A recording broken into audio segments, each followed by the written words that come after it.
I spent 10 years building a man from nothing. I gave him my throne, my power, my name. I nearly died protecting his reputation. And when I finally came home, another woman was sitting on my throne wearing my amulets. My husband looked me in the eye and called me intolerant for being upset. He did not know who I was. He thought I was only his wife. He thought he could throw me away. He was about to learn that the woman he discarded was the daughter of the God King himself, and that I do not weep when I am betrayed. I plan. This is the story of how I left him with nothing. My name is Aelinor of the Silver Veil, and on the evening I walked back into the skybound capital, my sandals were cracked, my hair hung dull against my shoulders, and there was still dust on the hem of my gown from a peasant village in the reach of Tholmer. The village I had spent the final week of my mission in, mending a covenant my husband had butchered before the ink could dry. 6 months. 6 months in the mortal realm, sleeping in haylofts when my divine form weakened, bargaining with petty kings who reeked of wine and ambition, swallowing my pride so that his name, Vaeris, the divine speaker, would remain untarnished in the courts below. The mortals I passed on the road did a thing I had nearly forgotten they did. They lowered their eyes as I went by.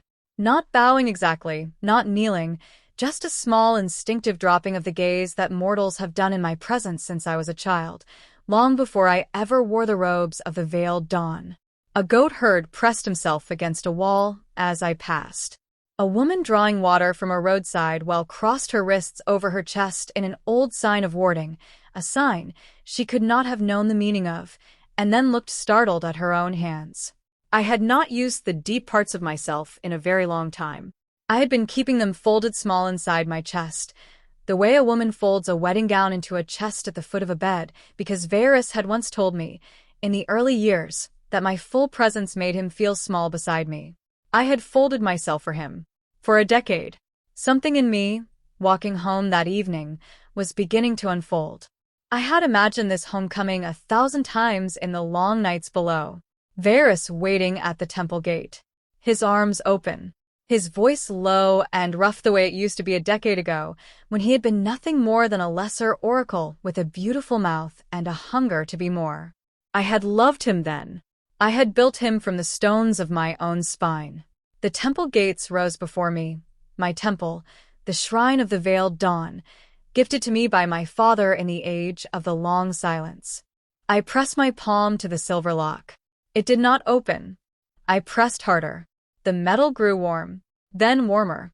Then the gate itself began to tremble against my hand, as if the wards inside it were arguing with the wards outside it, and neither set knew which was the master. A small, ugly sound came from the silver. The acolyte who had run up beside me took one step back, without seeming to know she had done it. Lady Aelinor, she said, and her voice shook. You've returned. The gates, I said quietly. They do not know me. The girl's mouth worked soundlessly. The wards were rewoven, my lady. 3 months passed. By order of the Lady Valkyra. A small, cold silence opened in my chest. Who? The new envoy, my lady. Lord Vaeris's. She came from the southern courts to assist him while you were. Open the gates. The acolyte fled. She did not walk away. She fled, gathering her robes in both hands, and I watched her go and thought, she is afraid of me. Not of the gates. Of me. And she does not know why. I did not wait. I lifted one hand and traced a sigil older than the gates themselves, older than Vaeris, older than this temple, older than the realm in which it stood, and the silver lock split down its center with a sound like a sob. The doors swung wide. What I saw inside stopped me where I stood. My central hall, once draped in pale blue silk woven by the spider weavers of the Eastern Veil, now hung in deep, gaudy crimson. My sacred braziers had been replaced with squat golden bowls of an unfamiliar make. The mosaic of the veiled dawn on the floor, the one I had laid myself, tile by tile, during the year of my ascension, had been carpeted over. And on my throne, the seat of the veiled dawn, carved from a single piece of moonstone by the God King's own hand and given to me on the day he had named me his daughter, sat a woman. A woman in my silver blue robes, with my ceremonial amulets dripping from her neck. lounging. She was perhaps 4 centuries younger than me, sleek as a river otter, with dark hair coiled in a style that mocked the veiled style without quite copying it. Her smile, when she turned, was a small and practiced thing, the kind of smile a woman wears when she has been rehearsing it in a mirror. "Oh," she said, rising at a leisurely pace. "You must be the wife." The wife. 10 years of marriage. The lady of the veiled dawn. The adopted daughter of the god king. And from this creature's painted mouth, the wife. My voice did not rise. It never does, in the moments that matter. Where is Vaeris? He's in the upper sanctum. He's been very busy. Valkera descended the dais, one slow step at a time, the amulets ringing against her collarbone like little bells. I was just keeping the seat warm for him. He prefers I sit here while we work. Says it inspires him. A pause. A blink, deliberately innocent. I hope that's all right. I walked past her without answering. Past the carpeted mosaic. Past the crimson silks. Past the wall where my wedding portrait had once hung, and where now hung, in its place, a gilded mirror that reflected only the woman before it. Past the alcove where I had kept the iron rose Vaeris had given me on our joining night, the one he had forged himself, badly, his hands cut and bleeding, because he had wanted to make me something with his own hands for once. The alcove was empty. I found him in the upper sanctum, bent over a treaty scroll he was clearly pretending to read. He had grown handsomer in my absence, or perhaps simply more polished, the way a piece of brass grows brighter the more often other people shine it for him. His robes were new. His circlet was new. His expression when he looked up and saw me was new too. It was annoyance. "You're back already," he said. "Already." The word landed in me like a small flat stone dropped into a still pond. I had been gone 6 months. I had nearly died twice. And the first word out of my husband's mouth was a complaint that I had not been gone longer.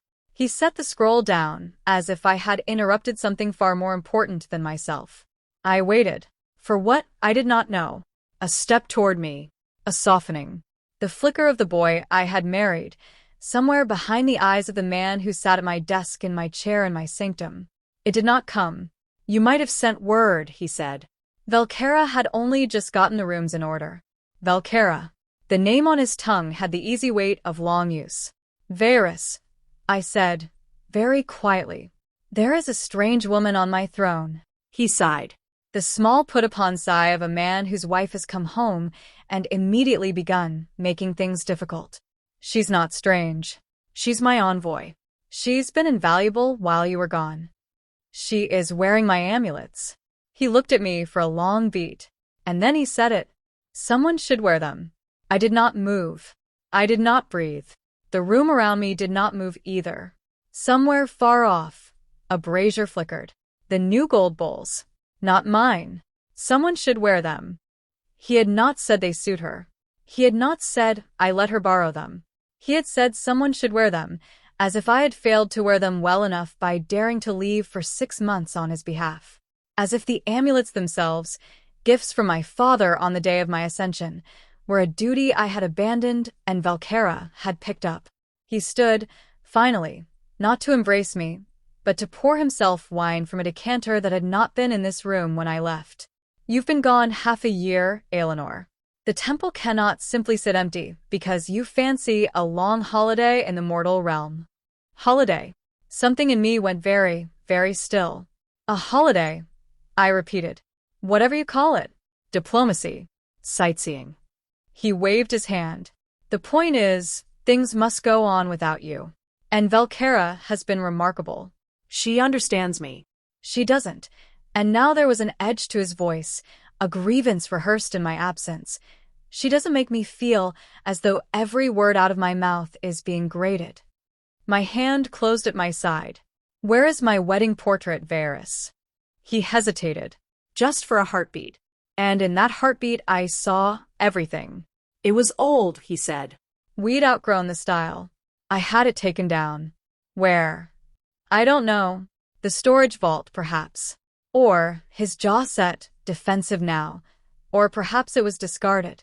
I don't recall. It was a small matter. A small matter. The portrait of our joining day, painted by Iosin of the 100 Brushes, who had not painted any couple before or since.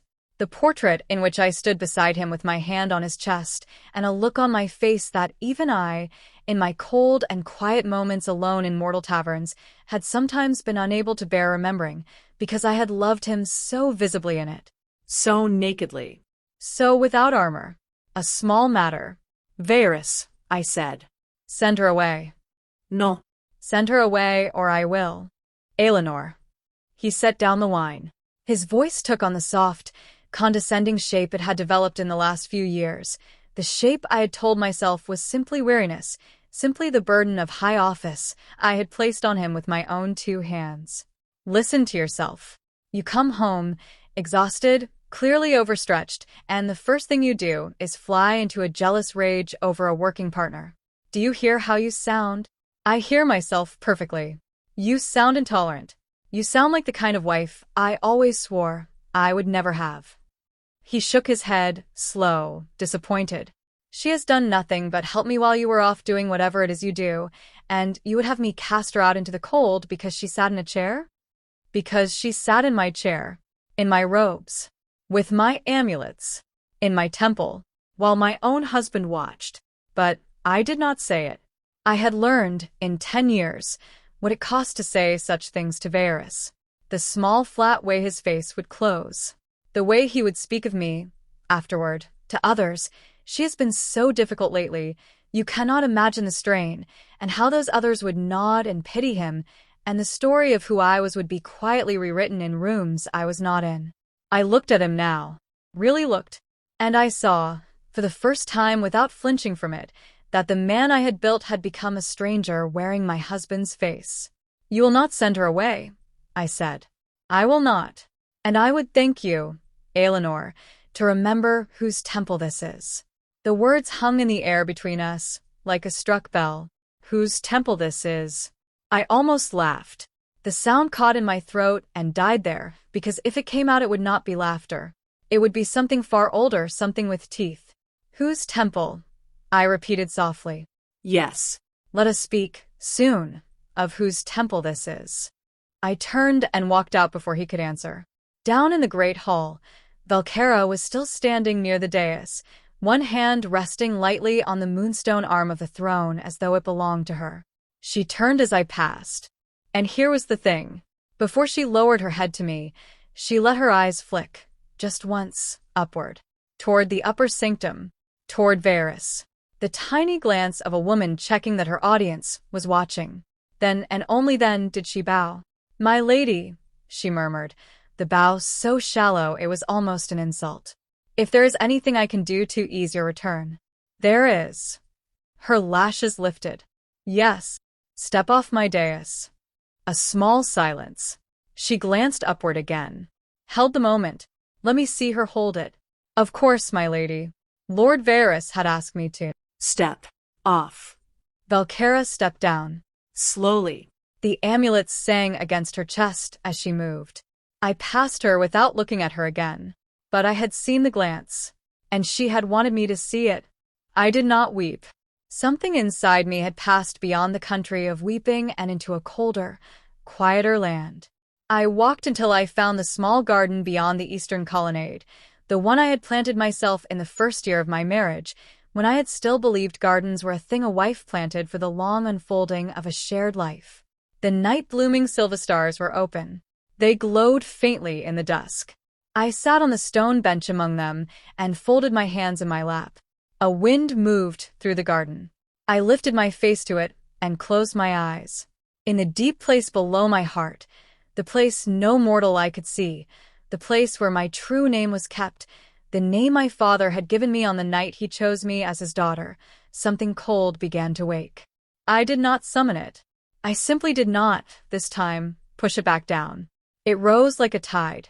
When I opened my eyes again, the silverstars in the garden had all turned, very slightly, to face me, as if they had felt something change in the air and wished to look upon it. Beyond the garden wall, I heard the soft, sharp sound of an acolyte dropping a clay jar she had been carrying, and the small frightened gasp she made afterward, though I had done nothing, though I had not even moved. I loved you, Vaeris, I said aloud, to no one, to the dusk, to the cold thing rising in my chest. I loved you with everything I had. I rose from the bench. My travel-worn gown caught the last of the light. And now, I said softly, I am going to leave you with nothing. I did not return to the upper sanctum that night. I went, instead, to the small private chamber at the back of the temple, the one Vaeris had never bothered to enter because he had always thought it too plain. There, behind a panel only my hand could open, I kept the things that had always been only mine. A small bronze box. I opened it. Inside lay a single object, a folded piece of dark cloth, and within the cloth, a key carved from a substance that was neither bone nor stone nor metal, but something older. A key that hummed faintly against my palm, as though glad to be touched again. The key to the court of the God King. I had not used it in 10 years. I had set it aside on my wedding day, vowing to myself that I would not lean upon my father's house. I would build my own, with Vaeris, with my own 2 hands. I looked at the key for a long, long time. Then I closed my fingers around it.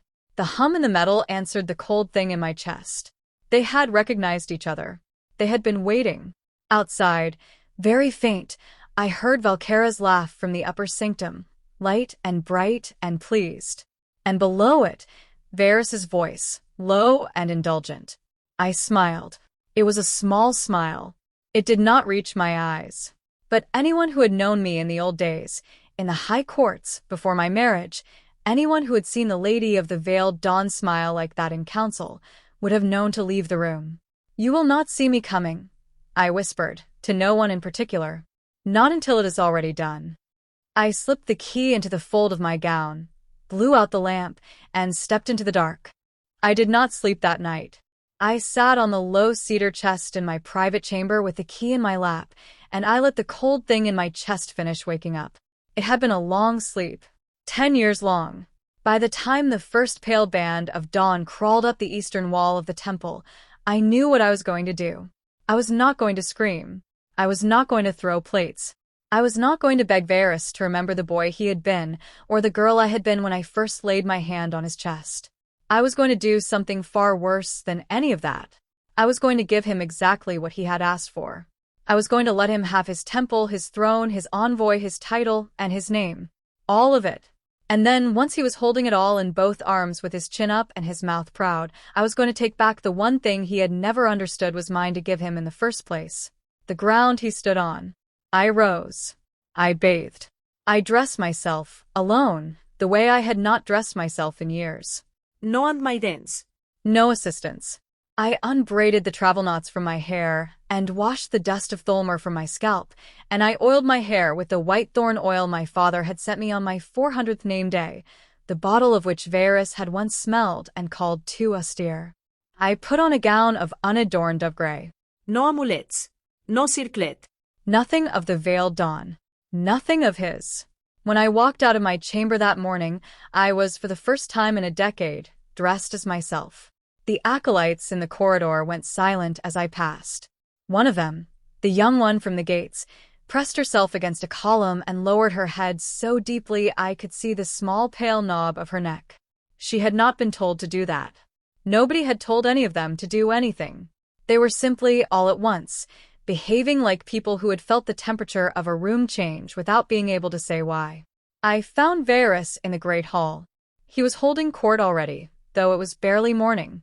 Valkyra stood at his right elbow, just slightly behind him, in the precise position a senior consort would stand. She had changed her gown overnight to one, even closer to mine.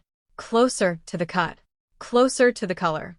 She had stopped imitating me with little ornaments and begun imitating me with her whole body. Vaeris saw me enter. Something flickered across his face. Not relief, not love. Calculation. He had been thinking too in the night. He had been preparing his next move. Aelinor, he said, and his voice was loud enough for the entire hall to hear. Good. We must speak. Yes, I said. We must. He gestured to a side chamber. I shook my head, slowly, and stayed where I was. Here, Vaeris. In the open. With your envoy beside you and your acolytes at the walls. Let it be here. A small, uneasy silence moved through the hall. I saw two of the older priests glance at each other. One of them began, very slightly, to back away from the dais. Vaeris's jaw set. He did not like being managed in his own court. He gathered himself. Very well. He stepped down from the dais, and Valkera, after the smallest pause, stepped down with him, half a pace behind. The matched pair of them, the divine speaker and his envoy. Aelinor, I have given the matter much thought, and I have decided it would be best for the household if you took some time apart from your official duties. A retreat. A long one. You are clearly not yourself since your return from the mortal realm, and Valkera has graciously agreed to take on the formal title of First of the Veil during your absence, so that the temple may continue to function without disruption. He said it almost gently, as if he were doing me a kindness. The First of the Veil, the title my father had given me, the title that had never been held by anyone else, because there was no other daughter of the Veiled Dawn, because the title itself had been spoken into being for me alone. He was giving it to her. I let the silence in the hall stretch. I let everyone in that room understand what they had just heard. Then I spoke. You are stripping me of my title. I am not stripping you of anything. I am asking you to rest. You are asking me to rest and giving my title, while I rest, to the woman you have brought into my temple, into my robes, and into my chair. Aelinor. And the household is to call her First of the Veil, while she does it. He drew in a breath through his nose. The breath of a man whose patience is being tested. If you're going to be theatrical about every administrative matter, this conversation is going to be very tedious for both of us. Behind him, Valkera lowered her eyes in a small, demure pose. The pose of a woman receiving a great honor she had not asked for. She had practiced that pose. I could see the practice in the corners of her mouth. Very well, I said. Vaeris blinked. He had been expecting resistance. Tears. Pleading. He had built his whole speech around the expectation that I would weep, and he would have to forgive me. He had not built it around me agreeing. Very well, he repeated. Very well, Vaeris. Take the title. Give it to her. I find I have no further use for it. His mouth opened slightly. Valkera's eyes flicked up at me, sharp now, and the demure mask cracked for half a heartbeat before she put it back on. I stepped forward. Closer to him. Close enough that only the front of the hall could hear what I said next, though I did not lower my voice for his sake. I lowered it because the things I had to give back to him were not for the back rows. But before I rest, husband, I would like to return some things I have been holding for you. I lifted one hand. From my sleeve, I drew the first object. A small silver pendant, dented on one side, set with a single green stone. The pendant he had given me on the morning after our joining night, when I had woken up and found him sitting on the edge of the bed weeping, because he could not believe a woman like me had bound her life to a man like him. He had pressed the pendant into my palm with shaking hands and said, I will spend every year of my long life trying to deserve this. I held the pendant out to him. He did not take it. He stared at it. I opened my fingers. It fell. It struck the marble floor between us with a small clean sound and rolled, on its dented edge, until it came to rest against the toe of his sandal. That was the morning after our joining, I said. You told me you would spend every year of your long life trying to deserve me. I release you from that vow. You are free to stop trying. Vaeris's face had gone white around the mouth. I lifted my other hand. From my other sleeve, I drew the second object. A folded scrap of parchment. Yellowed. Soft with handling. This is the first letter you ever wrote to me. You were a junior oracle in the Eastern Court, and I was visiting on my father's business. You wrote that you had seen me cross the courtyard, and that your voice had stopped working for 3 days afterward. You wrote that you did not believe a creature like me could exist outside of a story. You wrote, do you remember what you wrote at the bottom, Vaeris? He did not answer. His eyes were fixed on the parchment in my hand. You wrote, if you ever cease to love me, please be merciful. Do it all at once. Do not let me die of it in pieces. A sound came from somewhere in the back of the hall. A small intake of breath from one of the older priestesses. I did not look. I was looking at my husband. I have been merciful with you for 10 years, Vaeris. I have not done it all at once. I have let you die of me in pieces because I thought, while you were dying, you might also be growing, and I could not bear to stop the growing in order to stop the dying. I was wrong. You did not grow. You only got bigger. I let the letter fall. It fluttered. It landed beside the pendant. I lifted both hands now, and from the air around me, from the folded inner places of my gown, from the small charm pockets sewn into my sleeves, I began to draw out the rest. A pressed silverstar from our first walk in the garden. A lock of his hair, wrapped in red thread, that he had given me on the night before my first mortal mission. A copper coin he had pressed into my palm at the great market in Eltherin and told me to keep until he was wealthy enough to buy me anything I wanted. The small carved wooden bird he had whittled in the second year of our marriage and given to me in lieu of a gift because, he had said, his hands were not yet steady enough to make me anything finer, but they would be. Each one I held up. Each one I named. Each one I let fall. The pile at his feet grew. The hall grew quieter and quieter. When I came to the iron rose, the one I had thought was lost from the alcove, I held it up last. He flinched. You took this down, I said. You told me earlier you did not recall whether it had been discarded. I retrieved it from the storage vault before dawn. It was wrapped in sacking, behind a barrel of lamp oil. The portrait was beside it, slashed in 2 places. I imagine you do not recall that either. His mouth moved. No sound came out. This is the rose you forged for me on the night we joined. You cut your hands on the wire, and you would not let me heal them. You said you wanted to remember, on the mornings when you doubted me, that you had bled to make me something. I am giving it back to you, Vaeris. Bleed for someone else. I opened my hand. The iron rose fell. It hit the floor between us with a sound that was not small. It rang, like a struck bell, and the ring of it carried out into the corridors, and somewhere far away, in the lower temple, I heard a brazier go out. I lifted my eyes to his. I loved you with everything I had, I said. I will leave you with nothing. The hall did not breathe. Vaeris stood among the wreckage of 10 years on the marble at his feet, and his face did something strange. For one heartbeat, he was the boy in the Eastern court who had not been able to speak for 3 days. For one heartbeat, his hand twitched toward the iron rose. For one heartbeat, I almost saw him. Then Velkera, half a pace behind him, made the smallest sound. A breath. A little catch of disapproval, gentle as a sigh. Just enough to remind him he had an audience. And he straightened. His face closed. His chin came up. The mask of the divine speaker, the mask I had carved for him with my own hands, settled back into place. You are overwrought, he said. Clean this up. He turned. He stepped over the pendant. He stepped over the letter. He stepped over the iron rose. He walked back to the dais and sat down on my throne and arranged his robes around his knees, and Velkera took her place at his right elbow with her eyes carefully lowered, and the moment he was seated he said, in a voice meant to carry to every corner of the hall, let the household be informed. From this hour, the Lady Velkera will hold the title of First of the Vale. My wife has chosen retreat. Let her be afforded all the privacy she requires. It was very well done. It was almost masterful.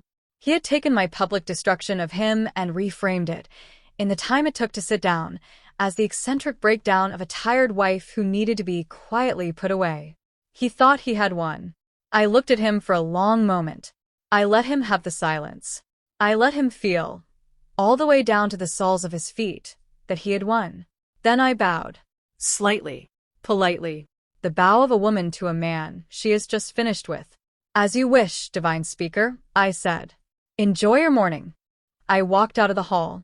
Behind me, I heard the iron rose, kicked accidentally by some passing acolyte, ring once more against the marble. I did not go to retreat. I went to the archives. The hall of the archives stood at the back of the skybound capital, a long, low building of dark stone, older than the temples around it, kept by an order of small gray-robed scholars who answered to no speaker, no envoy, no consort. They answered only to the old records. And the old records, by the most ancient of our laws, could be opened by any bloodbound member of the divine houses who wished to read them. I was a bloodbound member of the highest house of all. The keepers did not know it. They thought I was simply the wife of the divine speaker, and they bowed to me as such, and they led me to the chamber I requested. The chamber of Vaeris's contracts. I did not need to be there. I had read every line of every contract in that chamber. I had written most of them, but I was not the one who needed to read them today. I sent for his father. Erathos of the Sunward Hold was an old god, older than Vaeris by many ages, gentle in his manners and slow in his speech, the kind of god who is loved by mortals because he never raises his voice and never breaks his promises. He had loved his son blindly, the way old gods love their late-born children. He had also, in private, loved me. He had told me once, in the 7th year of my marriage, that he thanked the heavens daily for the woman his son had managed to win. He had said it with tears in his eyes, and I had thought, then, that he meant it as a compliment. Now, watching him walk slowly into the chamber of contracts with his long white robes brushing the stone, I understood that he had meant it as a prayer. He had been afraid, even then. He had known something about his son that he had not been able to say aloud. Aelinor. He took my hands in both of his. His were warm and dry, as old gods' hands often are. Daughter. They told me you had returned. They told me also there is some trouble in the household. There is, father. He flinched at the word. He had asked me, years ago, to call him father, and I had done so freely, and now the word landed in him like a stone. Tell me, he said. I would rather show you. I led him to the long stone table where the keepers had laid out the contracts. 341 of them, stretching back a decade, neatly stacked. Vaeris's career as the divine speaker. Every treaty he had signed. Every covenant he had brokered. Every mortal kingdom whose fate he had touched. The official record of the greatest oracle of his generation. I laid my hand on the top of the first stack. Read them, father. Just the seals. He looked at me, puzzled. Then he picked up the first contract. He looked at the seal at the bottom. Then he looked up at me. This is your seal, he said. Yes. On a contract bearing my son's name. Yes. As ratifier? As the actual negotiating party. Vaeris's seal is at the top. Mine is at the bottom. Read the language between them, father. Read whose hand drafted the terms. Read whose phrasing reconciled the disputes. Read whose name the mortal kings actually swore their oaths to, in the small clauses where the truth is kept. His hands began to shake. He picked up a second contract. Then a third. Then a fourth. He moved down the table. He moved faster. His old face, which I had always known as soft, began to harden in a way I had never seen, a way that reminded me, suddenly and unexpectedly, that he was an old god, and old gods are not actually soft. They have only learned, over long ages, when to wear softness. He came to the contract with the salt kings of the outer reach, the one I had spent 41 days in disguise to repair. He read it. He set it down. He picked up the next. He read it. He set it down. He picked up the next. When he had read perhaps 30 of them, he stopped. He put his hands flat on the table. He bowed his head. How many? He said very softly. All of them, father. All. Every major contract he has ever signed as divine speaker, I drafted, I negotiated, and in many cases I completed in the mortal realm while he believed I was on holiday. He has not successfully closed a single significant treaty on his own. The small ones, the domestic ones, yes. The ones that matter, no. None of them. Not one. Why? The word was hardly a word. It was a small broken sound out of an old throat. Because I loved him, I said. Because in the 3rd year, when his first great treaty collapsed, and he came home and wept on my shoulder and said he was a fraud, he said he was nothing, he said the world would discover him and laugh at him, I told him I would help. I told him no one would ever know. I told him he could be the face of it, and I would be the hands of it, and we would be a great team, and he would grow into the office, and one day he would not need my hands anymore. I told him, father. I told him with my whole foolish heart. And he agreed. And the years went on. And he did not grow into the office. He grew into the credit. He grew into the praise. He grew into the belief, somewhere along the way, that the hands had always been his own. Erathos lifted his face. There were tears on it, but not the kind of tears I had ever seen on him before. Not soft tears. Cold ones. He believed his own lie, he said. He needed to. He could not have lived inside it otherwise. And you let him. I let him because I thought love was a thing you could give a person until they became worthy of it.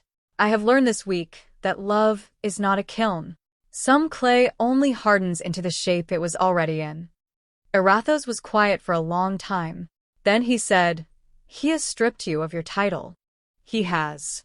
He has given it to this envoy." "Yes." "In front of the household.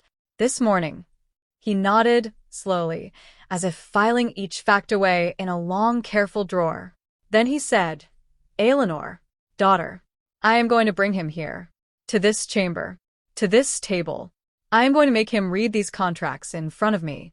And when he has read them, I am going to tell him that he will go to you on his knees, and he will apologize, and he will renounce the envoy, and he will restore your title, and he will spend the rest of his immortal life trying to deserve the woman whose name appears on every seal at the bottom of every covenant that has built his career.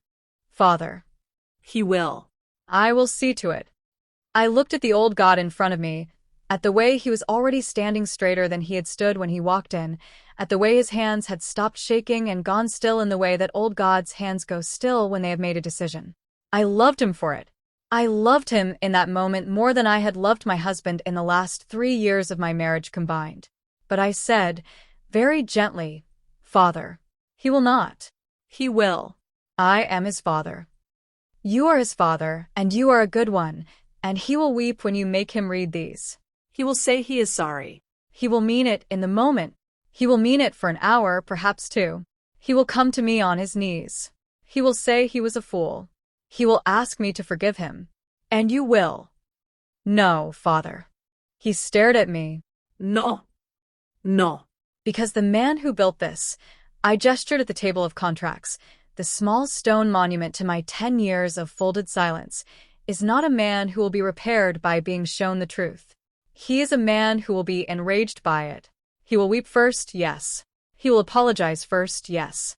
And then in a month or 2 or 6 he will begin to tell himself a new story. He will begin to tell himself that I tricked him, that I deceived him, that I undermined him for 10 years by making him believe in himself. He will say I robbed him of his agency. He will say I conspired with you. He will, by next year, be telling the household that he was, in truth, the great speaker all along, and that I was an envious wife who clung to his coattails and then invented a grievance to ruin him. Aelinor. It is what he will do, Father. I know him. I built him." The old god's mouth twisted. He looked down at the contracts. He looked up at me. He said, almost in a whisper, "What will you do, daughter?" I let the silence sit between us for a moment. I let him see, in my face, that I had already decided. Then I told him, "I am going to let him try to apologize, Father. I am going to let him come to me, exactly as he will come, on his knees, and I am going to refuse him." Coldly. Once. "So that when he turns from apology to attack, as he will, his attack will already be hollow. I am going to let him cast about for some new way to regain his standing, and when he reaches for it, I am going to make sure the thing he reaches for is something I have already prepared. And when he closes his hand on it, in front of the entire divine assembly, I am going to let it close on nothing." Erathos was very still.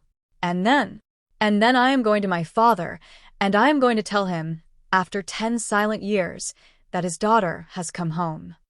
The old god closed his eyes. When he opened them, he said only, "He does not know." No. He never knew. No. You let him marry the daughter of the god king, and you let him believe he had married a senior priestess of the veiled dawn. I did not want him to love me for my father. I wanted him to love me for me. Erathos let out a long, slow breath. The breath of an old god who has just understood, in one stroke, the precise depth of his son's foolishness. "Aelinor," he said, "he is doomed." "Yes, Father. He is doomed, and he does not know it." "No, Father. And you're going to let him walk all the way to the edge." "All the way, Father, with his chin up, and his envoy at his elbow." and his hand outstretched for whatever shining new prize he thinks will save him. Erathos lowered his head. For a moment I thought he might weep. He did not. He only laid his hand, gently, on the top contract of the nearest stack, and pressed it down, as if he were sealing the lid of a tomb. "Then I will not warn him," he said. "No, father. Do not warn him. I will not save him from this. No. He is my son. He is. And he was my husband.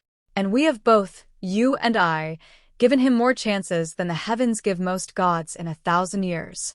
There are no chances left in our hands, father. He has had them all." The old god nodded, very slowly.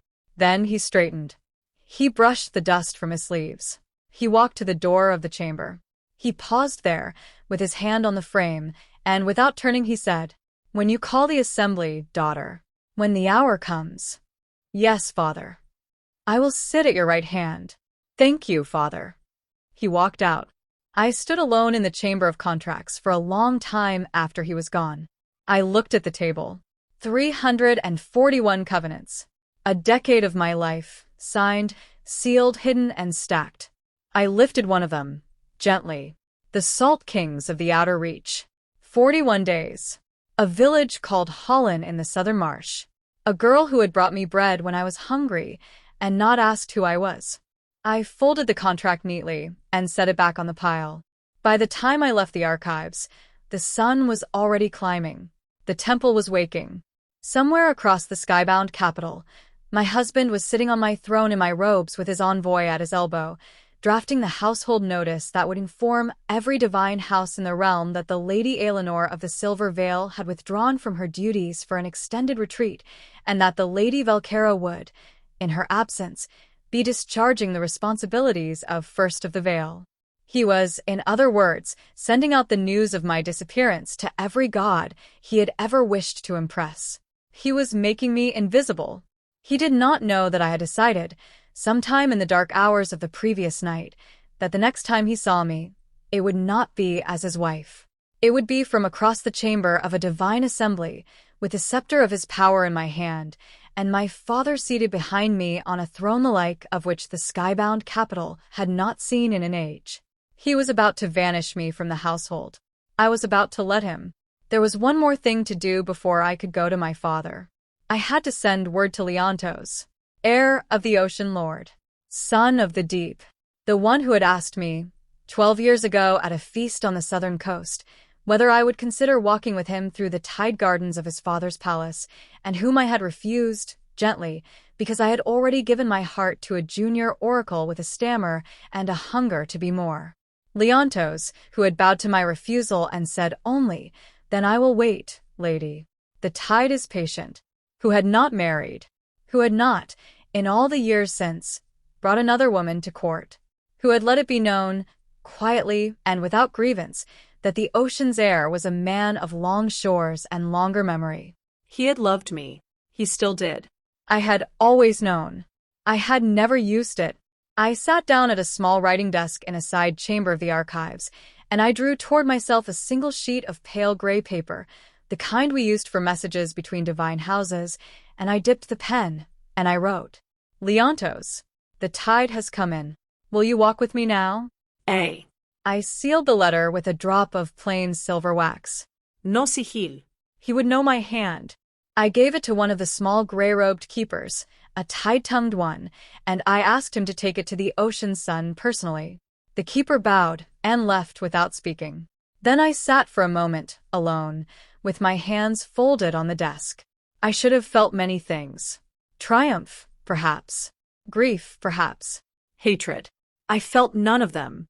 I felt only the cold thing in my chest, which had finished waking and was now sitting up, calm and patient, the way a great lion sits in the long grass when it has spotted, at last, the herd. Vaeris came to me 3 days later. I had expected 2. I had given him 2 days, in my mind, to absorb what his father had shown him in the Chamber of Contracts. The 3rd day surprised me, and then it did not. I understood, as soon as the acolyte announced him at the door of my small chamber, what the extra day had been for. He had used it to rehearse. I had not moved from the small chamber. I had not eaten in the great hall. I had not sat upon any throne. I had stayed in the plain back room with a cedar chest, and I had received only 2 visitors. Erathos, twice, with grim reports of the household, and the small gray-robed keeper, once, with a folded square of damp-edged paper bearing the single word coming. Leontos, the tide rising. The acolyte at my door said, "Lord Vaeris requests an audience, my lady," and her voice trembled around the word Lord in a way it had not trembled a week before. I did not look up from the book I was not reading. "Send him in." He came in alone. That was the first surprise. No velcara, no retinue, no circlet. He had even taken off the new robes and put on something older, something I half remembered from the early years, a soft gray tunic with a small repair at the cuff that he had not had the heart to throw away when I had mended it for him in the 3rd year of our marriage. He had dressed, in other words, as a husband. He had calculated the costume of contrition the way other men calculate the costume of court. It would have worked on the woman I had been 6 months ago. He stood in the doorway. He did not speak. He waited for me to look up. When I did not, he stepped into the room and lowered himself, slowly, with great care, to his knees on the bare stone floor. The acolyte at the door made a small sound and looked away. "Aelinor," he said. "Vaeris. My father has shown me the contracts." "Yes." "All of them." "Yes." "I have not slept. That is unfortunate.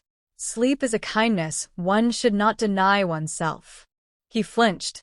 He had been expecting many things. He had not been expecting the small flat civility of a hostess offering polite advice.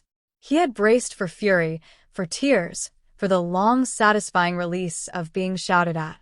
He could have answered fury. He could have answered tears. He could not answer this. "I was a fool," he said. "Yes. I was worse than a fool. I was a coward. I let you carry me for 10 years, and I told myself I was carrying myself, because the alternative was to look at what I was, and I could not bear what I was. So, I made you smaller in my mind to make myself larger. I made you difficult. I made you cold.